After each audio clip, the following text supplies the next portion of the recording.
आप सब लोगों का बड़ा शुक्रिया अदा करना चाहता हूँ। आप बड़े शॉर्ट नोटिस पे यहाँ आए। आप सब लोग जानते हैं रिसेंटली कंक्लूडेड जो हमारा असेंबली का सेशन रहा, बिलखसूस जो लास्ट 3 दिन जो हुआ, जो शर्मनाक हरकतें वहाँ की गई, जो गाली गलौज हुई, जो स्कफल्स हुई लेजिस्लेटर्स के बीच में, उसके ज़िमन में जो हमारे एहसासात, हमारे जज्बात हैं, हम कौम के सामने रखना चाहते हैं।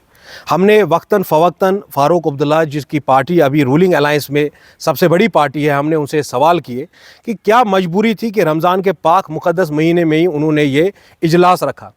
बेशतर जो आपके असेंबली का सेशन था वो रमज़ान के महीने में मुनक़द किया गया और उस सेशन के बाद सिर्फ 3 दिन मिले और उसमें भी क्या नेशनल कॉन्फ्रेंस फ़ारूक का रोल रहा वो आप सब लोगों ने देखा। आज ही आपने देखा होगा LOP सुनील शर्मा की एक प्रेस कॉन्फ्रेंस थी, उन्होंने जो स्टेटमेंट्स दिए उस पर भी जो हम तबसरा करेंगे, हम कौम के सामने रखना चाहेंगे।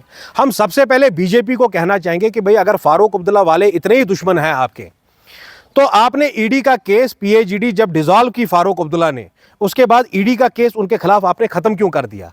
आपने आज तक 1987 की रिगिंग के पीछे जो मामलात हुए उस पर कोई इंक्वायरी क्यों नहीं बिठाई? हम ही ने एक प्रेस कॉन्फ्रेंस में कही कि पिछले 3.5 साल से नेशनल कॉन्फ्रेंस के जो चीफ है फ़ारूक अब्दुल्ला, वो ISI के हैंडलर से बात कर रहे थे, पैसों का एक्सचेंज हुआ। अगर अमित शाह इतने ही बड़े दुश्मन है फ़ारूक अब्दुल्ला और उमर अब्दुल्ला के, तो वो इंक्वायरी क्यों नहीं बिठाते इन सारी चीज़ों पे? आपको मालूम है कि भाई ज़मीन का वक्फ का जो इतना सब रकबा जो है लैंड का, उसको कब्जा किया गया है, सबसे ज़्यादा कब्जा तो फ़ारूक अब्दुल्ला की पार्टी ने किया है।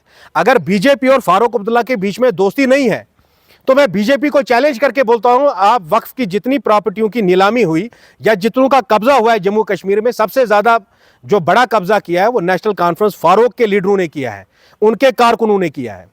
अब जो असेंबली में हुआ, आपको पता है जो वक्फ तरमीमी बिल पास की गई, उसके ज़िमन में all India Muslim personal law board ने एक प्रोटेस्ट कैलेंडर दिया है। कल ही जो उनके जिम्मेदारान हैं all India Muslim personal law board के, उन्होंने 10 अप्रैल से 17 जुलाई तक एक प्रोटेस्ट कैलेंडर दिया है। मेरी पार्टी ने तो बिला किसी खौफ के, किसी लिहाज के बात कही है, जो हमारे बुजुर्ग, मुसलमानों के बुजुर्ग, जो इस कौम के बुजुर्ग बोल रहे हैं, उसके साथ हम खड़े हैं, उनकी तायद में हम खड़े हैं। हम all India Muslim personal law board के हर प्रोग्राम को लेटर एंड स्पिरिट फॉलो करेंगे। 28 स्टेट, 8 यूनियन टेरिटरी में सिर्फ एक मुसलमान चीफ मिनिस्टर है। उमर साहब चुप क्यों है? खाली ये बोलने से कि हम सुप्रीम कोर्ट में जाने वाले हैं। और आपकी वसादत से मैं ये चीज़ भी क्लियर कर दूं कौम के सामने कि सिर्फ सुप्रीम कोर्ट जाने से यह मसला हल नहीं होगा। हमने किसानों की बिल पे ये देखा कि किस तरह हमारे सरदार भाई जो है वो सड़कों पे बैठे, उन्होंने पुरअमन जो है अपनी मुहिम को चलाया, अपने एहतिजाज को पूरी इस्तकामत से लड़ा, तब जाके उनको इंसाफ मिला। आप देख रहे हैं कि यहाँ कश्मीर की पार्टियां सिर्फ सुप्रीम कोर्ट जाना चाहती हैं। क्या हम बाबरी मस्जिद के इशू पे सुप्रीम कोर्ट नहीं गए? क्या हमने देखा नहीं सुप्रीम कोर्ट के वो 4 जज जिन्होंने बाबरी मस्जिद का वर्डिक्ट दिया? एक आदमी रंजन गोगोई, उसको राज्यसभा में ले लिया बीजेपी वालों ने। दूसरे जो एक जज थे बाबरी मस्जिद के वर्डिक्ट में, उनको गवर्नर बना दिया किसी स्टेट का। 370 के मामले में भी यही हुआ। Why are you giving government of India an exit root?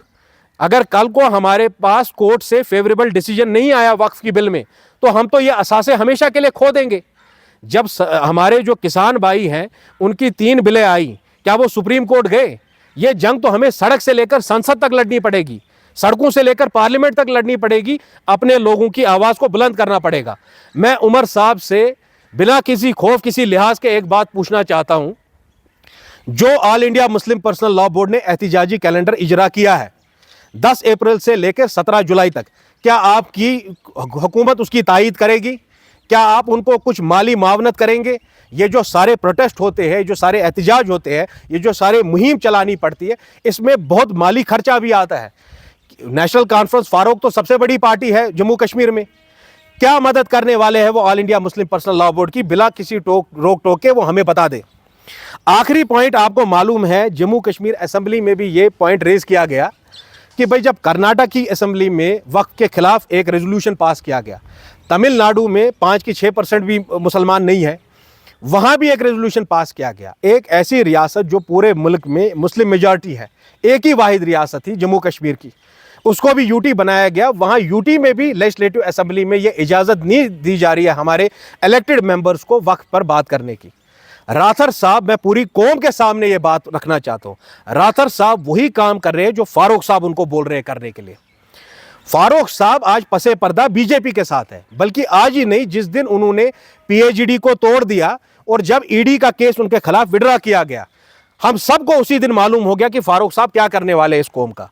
Rather साहब is getting directions from Farooq Abdullah to go easy on BJP. इसीलिए उन्होंने वक्त पे कोई डिबेट करने नहीं दिया। हुकूमत फारूक अब्दुल्ला की, लेजिस्लेटर्स फारूक अब्दुल्ला के, स्पीकर फारूक अब्दुल्ला का, और अगर फिर भी वक्त पे कोई बात नहीं होगी और गाली गलौज वो किसी और को कर रहे हैं। भाई मुफ्ती मोहम्मद सईद कहां से आ गए सबके बीच में? मुफ्ती मोहम्मद सईद तो उनको तो गुजरे हुए लगभग 10 साल हो गए। मुफ्ती मोहम्मद सईद आज थोड़ी असेंबली में है। इसीलिए फारूक अब्दुल्ला अपने एजेंटों के जरिए बाकी मुखालिफिन जो अपोजिशन पार्टीज है उनके खिलाफ गाली गलौज करवा रहे हैं, जबकि असलियत यह है कि राथर साहब को हिदायत खुद फारूक अब्दुल्ला ने दी थी कि वक्त पर डिस्कशन अलाउ नहीं किया जाए। फारूक साहब की पार्टी को मैंडेट क्यों मिला है? 370 पे। उन्होंने अपने मंशूर में, इसी मंशूर से सब नकल वकल करके मंशूर में लिखा है कि प्री 53 स्टेटस लाएंगे। क्या कर रहे हैं 53 स्टेटस के लिए? वो उन्होंने कहा कि हमें मैंडेट मिला है बीजेपी के एंटी मुस्लिम नैरेटिव के खिलाफ खड़े होने के लिए। मुसलमानों की कौन सी तायद कर रहे हैं? वो तो वक्त पे डिस्कशन भी होने नहीं दे रहे। इन सब तमाम सवालों को हम अवाम के सामने रखते हैं, कौम के सामने रखते हैं। अगर मुफ्ती साहब ने कुछ गलत किया तो हम उनके खिलाफ खड़े हुए, और अगर फारूक अब्दुल्ला भी कुछ गलत करेंगे तो फारूक अब्दुल्ला कोई सियासत का अमरपटा बांध के नहीं पैदा हुए। He is not holier than thou. अगर वो भी कौम से गद्दारी करेंगे तो हम उनको भी बख्शने वाले नहीं हैं। All India Muslim personal law board मुसलमानों का सबसे बड़ी मरकजी बॉडी है। वो ऑलरेडी सुप्रीम कोर्ट गए हैं। फारूक साहब के जाने नहीं जाने से कोई फर्क नहीं पड़ता है। मैंने आपको कहा, जो हमारे सरदार भाई लड़ रहे थे, किसान भाई लड़ रहे थे, वो सड़कों से लड़े, उन्होंने पुरअमन एहतिजाज किया। जिस जदोजहद की कौम की ज़रूरत थी, उस कौम की ज़रूरत को उन्हें पूरा किया।